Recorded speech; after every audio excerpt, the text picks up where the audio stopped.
नींद सुधारो। नींद सुधारने का मतलब 5 घंटे या 6 घंटे जो टाइम रखो वो रात्रि में होना चाहिए और ब्रह्म मुहूर्त में उठना चाहिए। अगर स्टेप बाय स्टेप चलना चाहती हो तो पहले भोजन सुधारो। आपका भोजन सात्विक होना चाहिए, पवित्र होना चाहिए और धर्म के द्वारा कमाए हुए धन से होना चाहिए। दूसरा, आप अपनी नींद सुधारो। नींद में 6 घंटे सोने को होने चाहिए।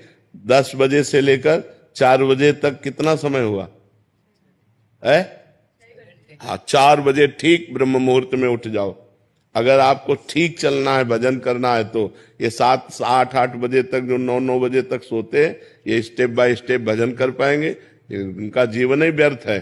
सूर्य भगवान उदय हुए और जो सैया में सो रहा है उसकी आयु, श्री, कीर्ति, बुद्धि सब नष्ट हो जाती है। जिसका भोजन ठीक और जिसका शयन ठीक और जबान सुधारो। हर समय नाम जप करो, मौन का आश्रय लो। अगर उत्तर देना है तो उचित शब्दों का उत्तर दो, व्यर्थ की वार्ता ना करो। वाणी संयम में, जिसका सुनना संयम में। हम गंदी बातें न सुने, प्रपंच न सुने, भगवान की लीला कथा सुने, भगवान की चर्चा सुने, संत वाणी सुने, शास्त्रों की वाणी सुने, तो हमारी श्रवण इंद्री पवित्र। जब हमारी एक एक इंद्री पवित्र हो जाएगी तब हमारा मन भगवान में लगने लगेगा।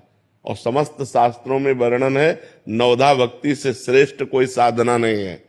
जो श्रवणम, कीर्तनम, स्मरणम, विष्णुपाद सेवनम, अर्चनम, वंदनम, दास्य, सख्य, आत्मसमर्पणम, इससे बढ़कर के कोई श्रेष्ठ भक्ति नहीं है। 9 प्रकार की भक्ति ही प्रेम लक्षणा भक्ति प्रदान करती है। पर हम पहले अपने आचरण सुधारें, हर इंद्री को पवित्र करें।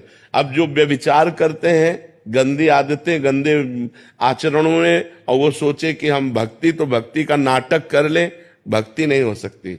भक्ति होती है पवित्र इंद्रियों के द्वारा। अब जो गंदी बातें देखेंगे मोबाइल में, गंदे आचरण करेंगे, गंदा भोजन पाएंगे, होटलों का भोजन पाएंगे, मनमानी जागे, मनमानी सोए, मनमानी आचरण करें, और अध्यात्म नहीं हो सकता।